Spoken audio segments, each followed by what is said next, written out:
Alors, bonsoir, chers collègues. Bienvenue à notre assemblée publique du mois de juin 2025. Vous avez tous, toutes et toutes reçu projet d'ordre du jour ainsi que le cahier des participants. Alors, il n'y avait pas de points à ajouter ni à retirer. Alors, j'aurais besoin d'une proposition pour adopter l'ordre du jour. Monsieur Michel Blackburn. Ce qui nous amène au point numéro 2.1, adoption du procès-verbal de la séance régulière qui s'est tenue le 14 mai dernier. Vous avez tous eu la chance de prendre connaissance du projet de procès-verbal. Est-ce que celui-ci était conforme à nos discussions et délibérés? Si oui, j'aurais besoin d'une proposition. Monsieur Achille Gladu. Alors, première période de questions, je constate qu'il n'y a pas de questions qui proviennent de la salle, ce qui nous amène au point numéro 4, l'administration de la MRC de Portneuf. Donc, à 4.1, liste des déboursés du 1er au 31 mai 2025. Oui, Monsieur le Préfet, j'aimerais me retirer pour ce point, étant donné que je suis en conflit d'intérêt avec une des dépenses avec un fournisseur dont je détiens les parts de l'entreprise. Parfait. Merci beaucoup. Donc, Mme Paquette se retire. Le tout sera noté au procès-verbal. Donc, j'aurais besoin d'une proposition pour Mme Nathalie Richard. 4.2 maintenant, donc, absence temporaire de la directrice générale. Donc, simplement, en fait, comme je vous ai mentionné, notre directrice générale est en rétablissement suite à un incident qui lui est arrivé. Donc, j'ai eu la chance de lui parler. Alors, le moral va bien. Alors, mais elle a besoin de temps pour récupérer. Donc, dans l'intervalle, M. Daniel Béliveau assurera la continuité avec l'ensemble des membres de l'équipe de la direction. Donc, j'aurais en fait, dans le fond, c'est un point d'information. Il n'y a pas de résolution qui est nécessaire à cette étape. Donc, ce qui nous amène au point numéro 5, administration des territoires non organisés. Aucun point lors du jour. Point numéro 6, au service de l'aménagement du territoire et de l'urbanisme. Donc, à 6.1, certificat de conformité au schéma d'aménagement et de développement au nombre de 4 règlements. Monsieur Lassard, je vous cède la parole. Oui, seulement 4 règlements pour ce soir. Le premier règlement, c'est une modification au règlement de zonage de la ville de Cap-Santé. C'est un règlement qui vise à autoriser les habitations de haute densité dans une zone résidentielle là, située à l'intérieur du périmètre d'urbanisation de la ville et à modifier les marges de recul applicables dans cette zone. Donc, ça ne pose pas de problème. Deuxième règlement, c'est une modification au règlement d'administration des règlements d'urbanisme de la municipalité de Deschambault-Grondines. Ça vise en fait à modifier certaines modalités applicables aux demandes de permis et certificats d'autorisation. Troisième règlement, c'est une modification au règlement de zonage de la ville de Saint-Raymond. C'est un règlement qui vise à scinder la zone industrielle là, située dans le parc industriel numéro 1 de la ville et à y autoriser certains usages commerciaux jugés compatibles là, avec ce genre d'affectation-là. Et le dernier règlement, c'est une modification au règlement d'administration des règlements d'urbanisme de la ville de Saint-Raymond. Ça vise à exempter de l'obligation d'un permis de construction certains travaux dont la valeur est de moins de 5 000 Donc, l'ensemble des règlements transmis sont conformes aux objectifs et aux exigences du schéma et on vous recommande d'autoriser la délivrance des certificats de conformité. Merci beaucoup, M. Lessard. Questions, commentaires? À défaut de proposition, M. Franqueur. 6.2, rapport de la rencontre du comité consultatif agricole qui s'est tenu le 28 mai dernier sous la présidence de M. Denis Lépine, dont vous avez tous eu la chance de prendre connaissance du rapport. Ce soir, la résolution vise à prendre acte du dépôt. Alors, M. Jean-Claude Léveillé. 6.3, avis de la MRC de Portneuf relativement à une demande d'autorisation formulée à la Commission de protection des terres agricoles du Québec par la municipalité de Saint-Alban. M. Lessard, peut-être l'expliquer brièvement. Oui, effectivement. Donc, c'est la CPDEQ qui demande l'avis de la MRC sur cette demande d'autorisation-là pour la municipalité de Saint-Alban. En fait, ça vise l'installation d'une conduite d'aqueduc dans un secteur qui est reconnu comme îlot déstructuré au schéma d'aménagement. Ça vise une très faible superficie là, de sol, 220 mètres carrés. Il n'y a pas d'enjeu particulier au niveau agricole et le comité consultatif agricole a formulé une recommandation favorable. Donc, en conséquence, il vous est proposé de transmettre un avis favorable à la CPDEQ, d'indiquer que la demande est conforme au schéma d'aménagement et d'indiquer également que la demande est justifiée en fonction des critères de décision qui apparaissent à la loi. Questions, commentaires? M. Bouillet, en fait de la proposition. 6.4, avis de la MRC de Portneuf relativement à une demande d'autorisation formulée à la CPTEQ par la ville de Pont-Rouge, donc qui consiste à mettre en place du côté est de la rivière aux Pommes un sentier aménagé, non motorisé, qui serait évidemment destiné aux piétons et cyclistes. Donc, les membres, évidemment, de l'équipe de M. Lessard ont procédé à l'examen et ils en recommandent l'appui. Oui, et c'est recommandé par le comité consultatif agricole aussi qui a analysé le dossier. Questions, commentaires, propositions? M. Alain. 6.5, avis préliminaire de conformité sur le second projet de règlement numéro 500-25, modifiant le règlement de zonage de la municipalité de Saint-Léonard de Portneuf concernant l'implantation d'une tour de télécommunication. Oui. En fait, oui, c'est assez simple. C'est un autre dossier qui a été analysé par le comité consultatif agricole qui avait fait une recommandation et la municipalité a tenu compte là, de la recommandation qui avait été formulée par le comité agricole dans le second projet de règlement qu'elle a adopté. Donc, en conséquence, il vous est proposé de transmettre un avis préliminaire de conformité favorable et d'indiquer en même temps que la demande d'autorisation qui serait adressée à la CPTEQ serait de transmettre un avis favorable par rapport à cette demande-là. Questions, commentaires? M. Glasieux en fait la proposition. 6.6, adoption des modalités requises dans le cadre de la Convention d'aide financière avec le MAMACH relativement à la révision du schéma d'aménagement et de développement. Alors, comme vous le savez, le gouvernement du Québec a procédé à l'adoption des nouvelles orientations gouvernementales en aménagement du territoire au mois de décembre 2024. S'étant suivi par la suite la manifestation par le Conseil des maires de procéder à la révision de son schéma d'aménagement en février 2025.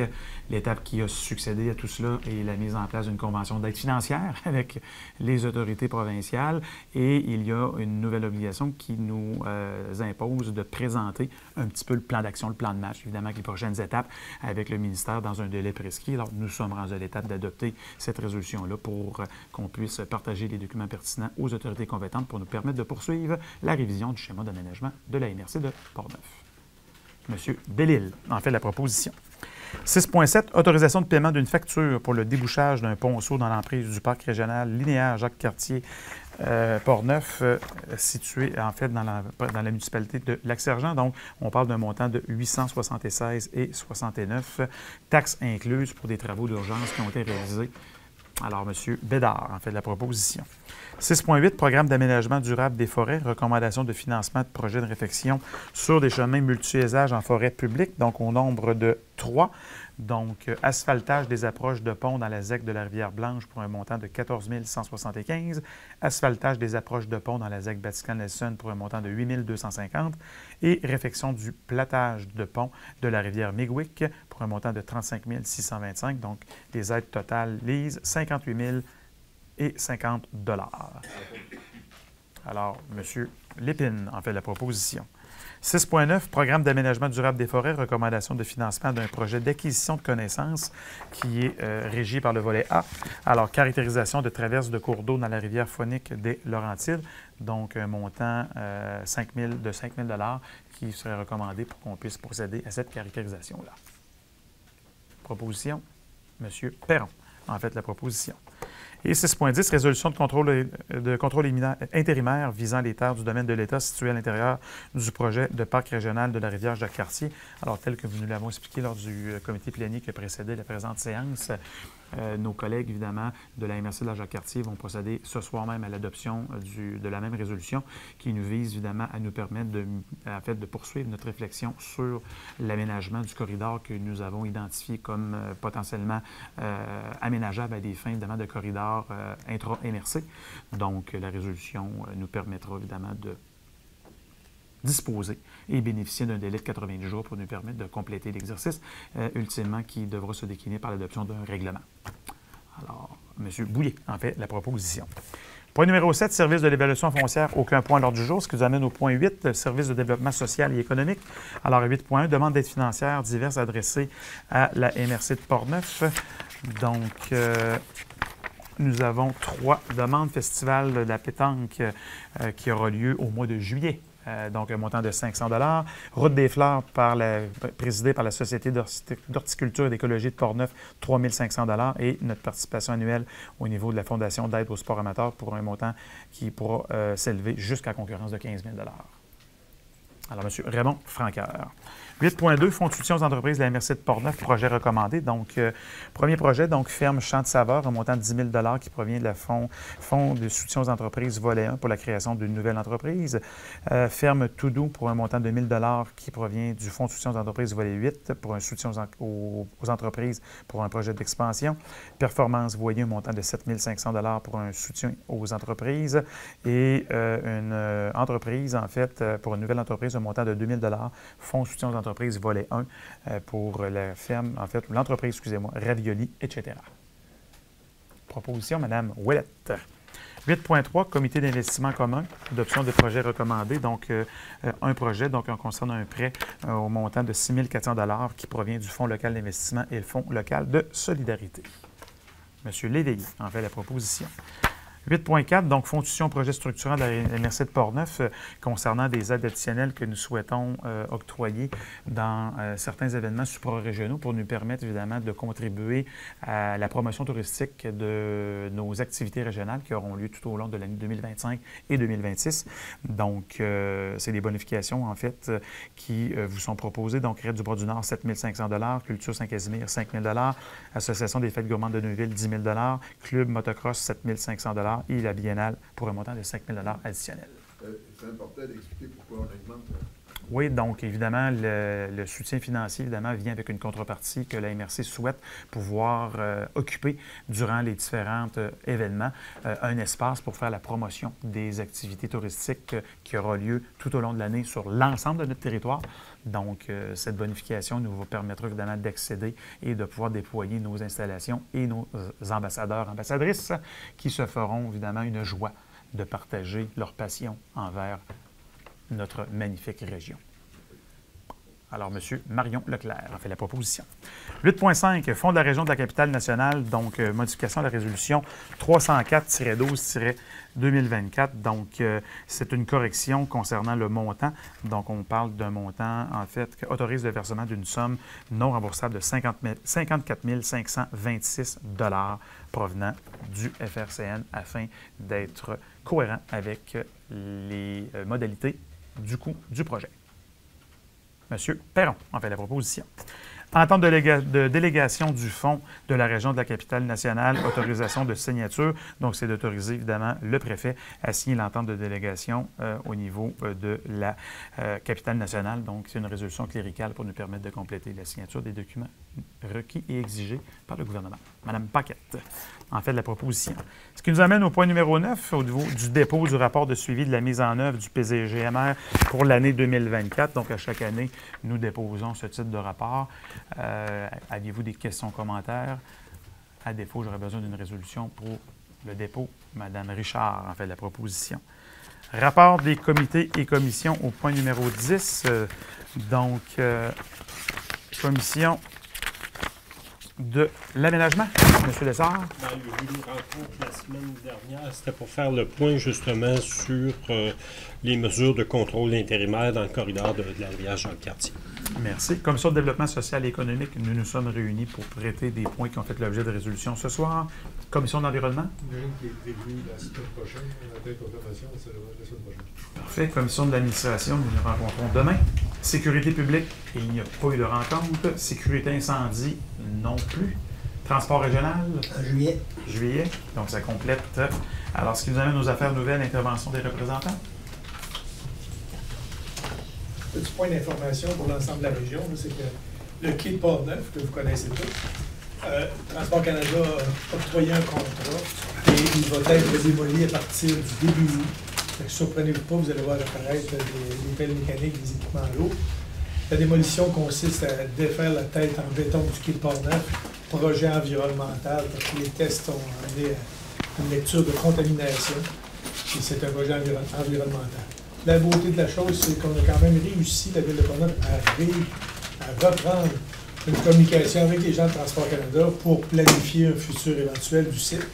Mais ce qui nous interpellait beaucoup, c'est qu'on a un quai unique au Canada en termes de longueur. Puis ce qui va remplacer la tête de quai actuelle, ça va être un musoir, un enrochement, comme on voit ici à Cap-Santé, aux Épureuils et à Donnacona. Fait que tout ce qui reste à voir, c'est le futur, l'aménagement touristique futur, parce que ça va être utile seulement pour ça. Puis il a été convenu qu'il y aurait plus de tête de quai accostable pour accueillir des bateaux comme on faisait dans le passé. C'est un point d'information parce que je pense que les gens de la région se posent beaucoup de questions à savoir qu'est-ce qui arrive avec le quai, puis de là, ben, ça fait une mise au point. Comme je vous dis, je suis fier d'une chose, c'est qu'on a réussi à rétablir un canal de communication avec ces gens-là. Donc, les travaux vont se faire en étroite collaboration avec les gens de transport. Merci, Mario, pour les précisions. Michel? Oui, j'invite la population pornevoise à venir nous rencontrer les 28 et 29 juillet prochains à la Place d'Église pour le symposium riche en couleurs, 24e édition, si ma mémoire est bonne, des artistes de partout au Québec. Donc, une belle fin de semaine en perspective, puis on peut aller chiller sur la plage par la suite. Donc, très cool, je vous invite. À bientôt. Merci. Daniel? J'invite tout le monde à venir le 4 et 5 juillet pour le Festival des pompiers. Il va y avoir de la compétition des pompiers pour toute la province de Québec. Fait que ça va être très intéressant. Les compétitions vont avoir lieu majoritairement la journée du 5. Le 4, ça va être surtout le soir. Il n'y aura pas de compétition le 4, mais ça va être la soirée avec des spectacles. Pour la deuxième activité, ce serait le Festival de pétanque, bien sûr, le 12 et 13 juillet.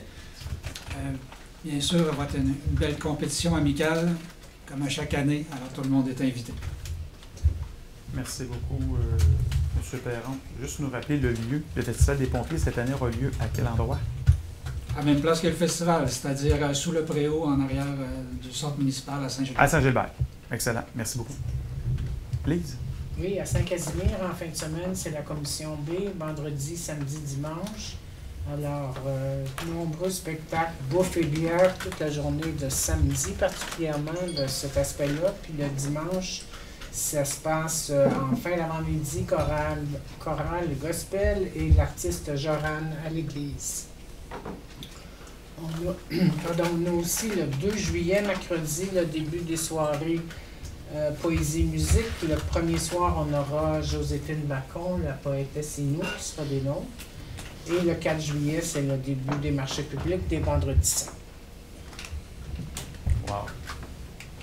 Je pense que ça bouge en Port-Neuf. En tout cas, à Saint-Casimir, il y a de quoi s'occuper. C'est bien ça, c'est bien. Alors, merci beaucoup. Est-ce qu'il y avait d'autres interventions? De mon côté, je vous informe que nous allons recevoir vendredi dans plusieurs de vos municipalités 7 influenceurs, alors qui sont qui ont été mandatés par Destination Québec Cité pour découvrir le magnifique terroir de la MRC de Portneuf.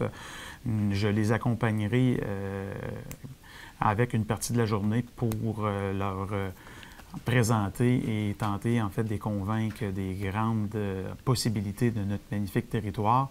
Alors, ça s'inscrit dans une démarche évidemment additionnelle et complémentaire pour permettre de faire découvrir notre territoire de manière différente. Les influenceurs rejoignent une population évidemment qui sont sur les médias sociaux, sur différents moyens numériques.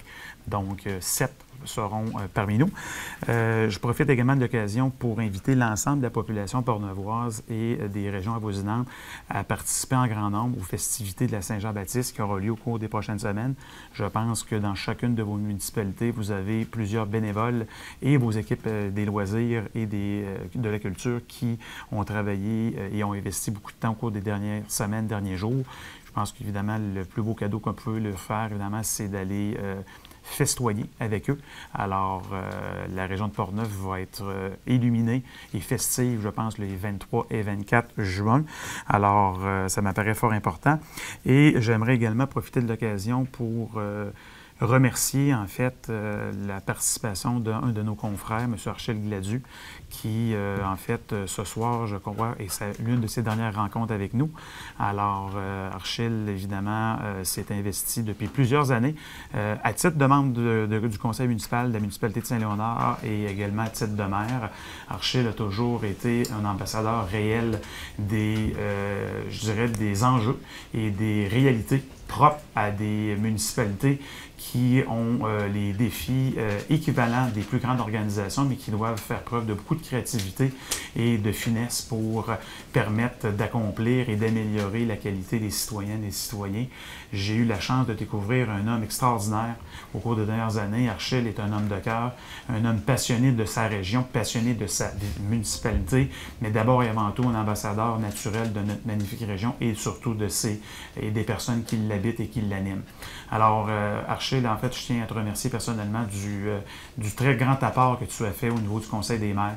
Ton approche humaine, bienveillante va nous manquer et sache que nous allons toujours, évidemment, garder en fait une partie très, très près de nous, dans notre cœur. Évidemment, tu vas toujours être avec nous, tu vas nous manquer. Je pense qu'on peut l'applaudir.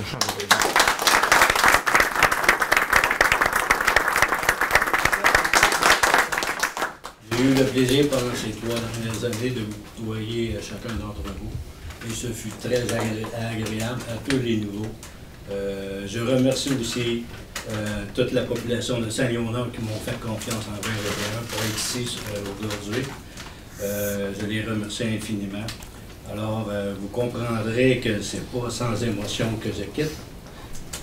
Comme j'ai dit cette semaine dans une entrevue du Courrier, je sors de la politique, mais la politique ne sortira pas de moi. Merci beaucoup. Merci, Archel. Merci. Alors, je constate qu'il n'y a pas d'autres questions qui proviennent de la salle, donc je vous invite à noter à vos agendas les dates de nos prochains comités de travail et de la séance régulière. Et je vais profiter de l'occasion avant de lever l'Assemblée pour souhaiter une belle saison estivale à toutes et tous, à l'ensemble des Portnevoises et des Portnevois.